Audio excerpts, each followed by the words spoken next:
Good morning students.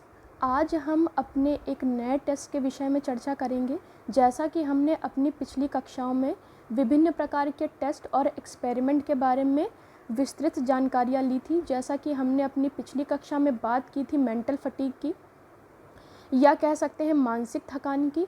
उसके क्या सैद्धांतिक पक्ष थे या क्या उसके क्रियात्मक पक्ष थे, उनके बारे में हमने विस्तृत अध्ययन किया था। प्लस कह सकते हैं कौन से ऐसे महत्वपूर्ण पॉइंट्स हैं जो हमारे प्रैक्टिकल एग्जामिनेशन के लिए बहुत ज़्यादा इम्पॉर्टेंट है, उनके बारे में भी हमने क्या है बहुत विस्तार पूर्वक जाना या समझा था। उसी प्रकार से आज हम बात कर रहे हैं अपने एक नए टेस्ट के विषय में, जिसका नाम है ravines standard progressive matrix. Ravines आपका जो ये टेस्ट दिया गया था, ये दिया था आपके जेसी रेवन ने 1983 में। बात कर लेते हैं कि आपका ये जो टेस्ट है वो बेस्ड किस पे है। जैसा कि हमने बहुत सारे अपने नए जो भी प्रीवियस क्लासेस में हमने एक्सपेरिमेंट या टेस्ट पढ़े थे, वो किसी ना किसी चीज़ पे बेस्ड थे। जैसे अगर बात करें हम मेंटल फटीग की, तो वो भी किस पे बेस्ड था, हमारे मानसिक थकान पे। जैसे हमने चर्चा की थी कि अलग अलग प्रकार की आपकी थकान हो सकती है, तो बेसिकली वो क्या हमारे ऑब्जर्व कर रहा था, मेंटल फटीग को।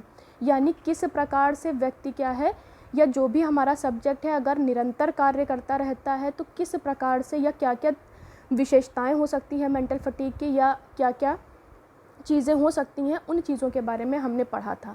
या हमने HSPQ के बारे में जब पढ़ा था तो हमें पता था कि वो हमारा जो बेस्ड था, उसे हम कह सकते हैं कि वो बेस्ड था हमारे पर्सनैलिटी पे। यानी व्यक्तित्व के कौन से अलग अलग फैक्टर्स होते हैं जिनके विषय में वो हमें बता रहा था सब्जेक्ट के बारे में, चाहे वो लीडरशिप क्वालिटी हो, चाहे वो क्रिएटिविटी पोटेंशियल हो, उन चीज़ों के बारे में भी, सब्जेक्ट के बारे में वो हमें बताता था। तो सेम हमारा ravines standard progressive matrix based है हमारा इंटेलिजेंस पे। आपने अपनी साइकोलॉजी क्लास में भी पढ़ा है इंटेलिजेंस को, तो आप बहुत अच्छे से इस चीज़ों को समझ सकते हैं। जैसा कि हमें अगर बात करें कि बुद्धि क्या है, या हम कह सकते हैं कि इंटेलिजेंस हम कहते किसे हैं। जैसे हमें पता है कि हम मनुष्य क्या है, सभी जीव जंतु में एक सर्वश्रेष्ठ प्राणी है, क्योंकि उसमें क्या है, तर्क करने की क्षमता है, उसमें कुछ भी चीज़ों को सोचने की क्षमता है या तर्क कर सकता है, वातावरण के साथ अपना समायोजन स्थापित कर सकता है। और अगर हम एक क्लासरूम की बात करें तो वहाँ पर जो एक टीचर होता है वो बहुत ही ईजिली मेथड से बता सकता है हर एक बच्चे के व्यक्तित्व के बारे में। क्यों बता सकता है? क्योंकि टीचर को ये पता है कि हर एक बच्चे की तार्किक क्षमता, कह सकते हैं रुचि हो सकती है, अभिरुचियाँ हो सकती हैं, या उसके ज्ञान अर्जित करने की क्षमता हो सकती है, या किसी चीज़ को याद करने की क्षमता हो सकती है, या अपने आसपास के वातावरण के साथ संयोजन की क्षमता हो सकती है। इन आधार पर टीचर क्या करता है, उसके बारे में बता सकता है। लेकिन हम बुद्धि किसे कहेंगे? कह सकते हैं कि आपकी रुचि, अभिरुचि, वातावरण के साथ समायोजन की क्षमता, ज्ञान अर्जित करने की क्षमता, इन सभी कारक से भिन्न भी एक कारक होता है जो हर एक व्यक्ति को आपस में भिन्न करता है एक दूसरे से। उसी कारक को हम क्या कहते हैं, बुद्धि कहते हैं। जैसा कि अगर हम क्लास में बात करें कि हर एक बच्चा होता है, लेकिन सबकी मेंटल एबिलिटी अलग अलग होती है, या कह सकते हैं सबकी बुद्धि अलग अलग होती है। कोई बच्चा आपका एक क्वेश्चन 5 मिनट में याद कर लेता है, दूसरा अगर हम कहते हैं तो उसे 10 से 20 मिनट लग जाते हैं, तीसरा कह सकते हैं कि शायद वो याद कर ले आज, या हो सकता है वो 1-2 दिन बाद याद करे। यानी ये एक वो कारक है कि किस प्रकार से बच्चा जो भी चीज़ें सीख रहा है, यानी उसकी जो भी मेंटल एबिलिटी कितनी ज़्यादा पावरफुल है, या मीडियम है, या स्लो है, कह सकते हैं, उसके अकॉर्डिंग वो क्या करता है, उन चीज़ों को अर्जित कर पाता है अपनी बुद्धि के द्वारा। तो यहाँ पर हमने समझ लिया कि हम बुद्धि कहेंगे किसे। यानी बुद्धि आपका एक विशेष कारक है जो आपकी अन्य जितने भी आपकी विशेषताएं होती हैं एक मनुष्य की, उन सब से भिन्न होती है। और एक बुद्धि के कारक के ही अकॉर्डिंग हम क्या कर सकते हैं, अलग अलग लोगों को एक कारक के द्वारा भिन्न कर सकते हैं। अब हम यहाँ पर देख लेते हैं कि सबसे पहले आपके साइंटिस्ट आए थे बोरिंग। उन्होंने बुद्धि के बारे में एक परिभाषा दी थी। उन्होंने कहा था intelligence is what the test tests. मतलब इंटेलिजेंस क्या है, जो एक टेस्ट के द्वारा चीज़ें टेस्ट की जा रही हैं उसे उन्होंने क्या कहा था, इंटेलिजेंस। नेक्स्ट बात करें, आपके अलग अलग साइंटिस्ट आए और उन्होंने अलग अलग बुद्धि की परिभाषाएं दी, क्योंकि मनोवैज्ञानिक क्या करते हैं कि जो भी चीज़ें हम एक सामान्य बोलचाल की भाषा में क्योंकि हम यूज़ करते हैं बुद्धि का, लेकिन उन्होंने क्या किया कि बुद्धि की एक नई परिभाषाएं दी अपने अपने अकॉर्डिंग। नेक्स्ट बात करेंगे, यहाँ पर आप देख सकते हैं कि अलग अलग साइंटिस्ट थे, उन्होंने अलग अलग अपनी डेफिनेशन दी हुई हैं। अब बात कर लेते हैं बुद्धि की विशेषताएं क्या क्या हो सकती हैं। जैसे अभी हमने पढ़ा कि बुद्धि होती क्या है, अब हम बात कर लेते हैं कैरेक्टरिस्टिक ऑफ इंटेलिजेंस। तो यहाँ पर हम क्या देख सकते हैं कि बुद्धि क्या है, जो हमारे जटिल कार्यों को आसान कर दे, वो उसे हम क्या कहते हैं, बुद्धि। जैसे कि अगर एक बहुत टफ वर्क है तो हमने अपनी बुद्धि लगा के किस प्रकार से उन टफ मेथड्स को अपने अकॉर्डिंग हमने इजी वे में पढ़ लिया या याद कर लिया, तो वहाँ पर उस फैक्टर ने काम क्या किया, यानी बुद्धि के द्वारा हम क्या कर सकते हैं, जितने भी हमारे जटिल कार्य हैं उनको हम सरल बना सकते हैं। प्लस हम क्या कर सकते हैं, बुद्धि ही व्यक्ति को क्या कर सकती है, अपने वातावरण के साथ उसका एक समायोजन स्थापित करती है कि किस प्रकार से एक वातावरण में व्यक्ति एक अनूठे प्रकार से समायोजित स्थापित कर ले, वहाँ पर भी आपकी बुद्धि काम करती है। या हम कह सकते हैं किस प्रकार से जो विभिन्न हमारे कार्य होते हैं उनको उद्देश्यपूर्ण तरीके से पूर्ण किया जाना है, वहाँ पर भी हम कह सकते हैं कि बुद्धि की अपनी एक विशेषता होती है, जिसके द्वारा हम क्या कर लेते हैं, विभिन्न प्रकार के कार्यों को उद्देश्यपूर्ण यानी उनके ऑब्जेक्टिव के आधार पर उन्हें हम कंप्लीट कर सकते हैं। प्लस हम कह सकते हैं कि यहाँ पर बुद्धि क्या है, विभिन्न क्षमताओं का योग है कह सकते हैं, यानी विभिन्न प्रकार की हमारे अंदर जो क्षमताएं हैं, चाहे वो ज्ञान अर्जित करने की क्षमता हो या कुछ नया सीखने की क्षमता हो या जटिल कार्यों को सरल करने की क्षमता हो, यानी इन सभी क्षमताओं का योग एक हम कह सकते हैं बुद्धि है, जिसका उपयोग करके हम विभिन्न अपने कार्यों को एक उद्देश्यपूर्ण तरीके से पूर्ण कर सकते हैं। तो ये हम कह सकते हैं विभिन्न आपकी विशेषताएं हो गई बुद्धि की, ये भी हमें पता होनी चाहिए। प्लस आपको अपने एग्ज़ाम पॉइंट ऑफ व्यू से कोई एक डेफिनेशन पता होनी चाहिए इंटेलिजेंस की, जिससे आप एग्ज़ामिनर के सामने बता सकें उसको कि हाँ एक ये पर्टिकुलर डेफिनेशन है। या आपको ये भी पता होना चाहिए कि हम इंटेलिजेंस कह किसे रहे हैं, ये आपको बहुत अच्छे तरीके से पता होना चाहिए, क्योंकि हमें ये चीज़ लिखनी नहीं है लेकिन हमें ये चीज़ याद रखनी है। प्लस विशेषताएं पता होनी चाहिए, प्लस कितने अलग अलग साइंटिस्ट ने, जैसा अगर हम आगे पढ़ेंगे कि अलग अलग साइंटिस्ट ने बुद्धि को अपनी प्रकार से परिभाषित किया है।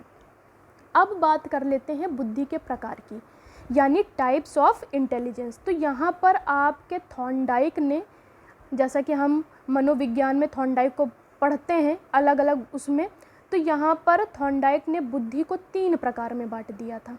पहला कह सकते हैं सामाजिक बुद्धि, दूसरा कह सकते हैं अमूर्त बुद्धि और तीसरा कह सकते हैं मूर्त बुद्धि। तो यानी उन्होंने सामाजिक जो बुद्धि थी उसके बारे में क्या बताया, यानी जिस व्यक्ति में सामाजिक बुद्धि होती है तो वो कैसा होगा, बहुत सामाजिक व्यक्ति होगा, यानी व्यवहार कुशल होगा, यानी समाज में रहने वाले जो भी व्यक्ति होंगे उनके प्रति वो कैसा होगा, व्यवहार कुशल होगा। तो इस प्रकार की बुद्धि अगर व्यक्ति में होगी तो उसे हम कह रहे हैं सामाजिक बुद्धि। प्लस बात करते हैं अमूर्त बुद्धि। अमूर्त बुद्धि यानी उन चीज़ों के बारे में चिंतन करना जिनको हमने बस देखा हो, चाहे उनके प्रतीक हो, चाहे हम कह सकते हैं शब्दों के आधार पर, यानी कुछ शब्दों या प्रतीक के आधार पर अगर हम चिंतन कर रहे हैं तो इस प्रकार की बुद्धि कैसी हो जाती है, अमूर्त बुद्धि।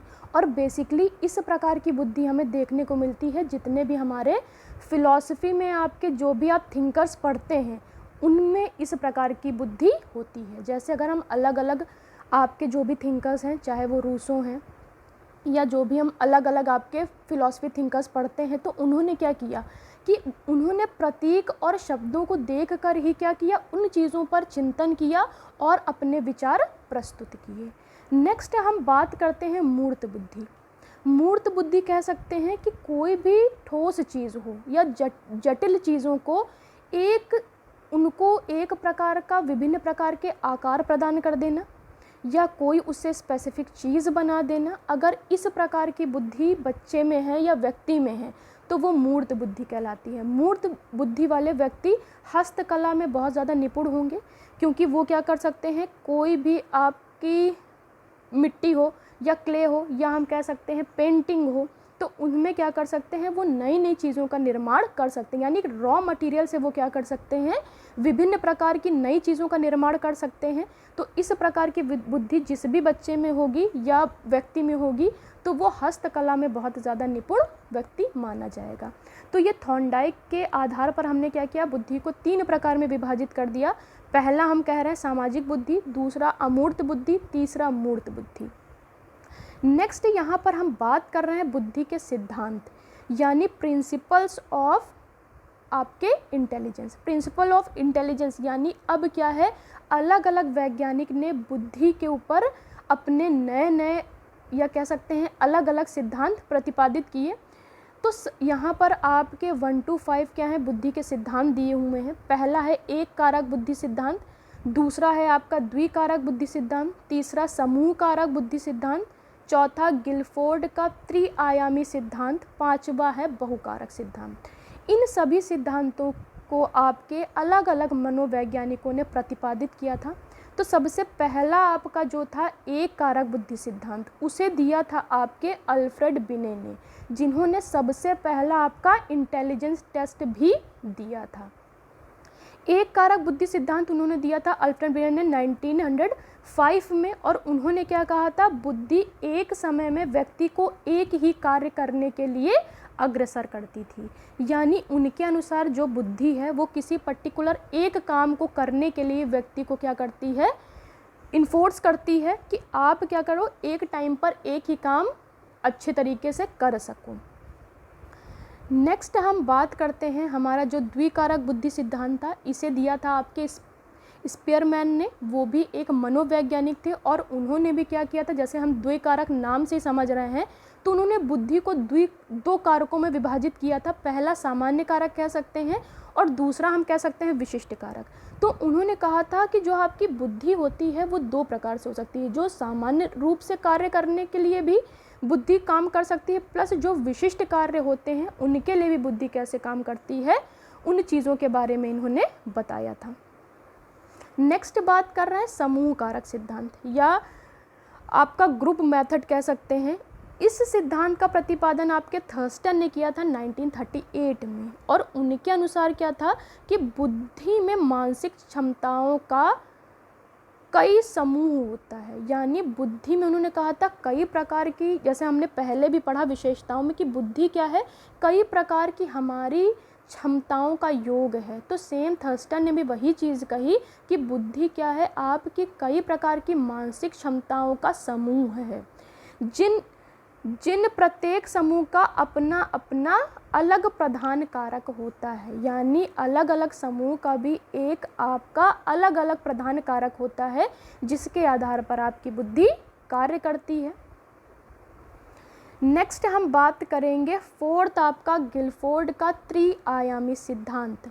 इसका प्रतिपादन आपके गिलफोर्ड ने किया था 1967 में, और उन्होंने क्या कहा था कि बुद्धि आपकी 3 प्रकार के तत्वों से मिलकर बनी है।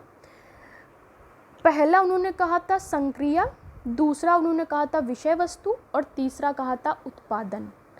संक्रिया से तात्पर्य है कि मतलब किसी प्रकार की जो भी आप मानसिक क्रियाएं कर रहे हैं उसके स्वरूप जो भी चीज़ें हो रही हैं, तो वो यानी जो भी हम संक्रियाएं या क्रियाएं कर रहे हैं, चाहे वो आपकी, उसको भी उन्होंने अलग अलग चीज़ों में डिवाइड किया था। मूल्यांकन हो सकता था, अभिसारी चिंतन हो सकता था, अपसारी चिंतन हो सकता, स्मृति हो सकती थी, और संज्ञान। यानी मानसिक रूप से हम जो भी क्रियाएं कर रहे हैं, यानी एक हम फिजिकल भी वर्क करते हैं, एक मेंटल वर्क भी करते हैं। तो यहाँ पर बात किससे है, आपके मेंटल वर्क से, कि जिस प्रकार से हम क्या कर रहे हैं, अपनी मानसिकता यानी मानसिक क्षमताओं के द्वारा जो भी कार्य कर रहे हैं, तो वो उन्होंने उसको रखा आपके संक्रिया में।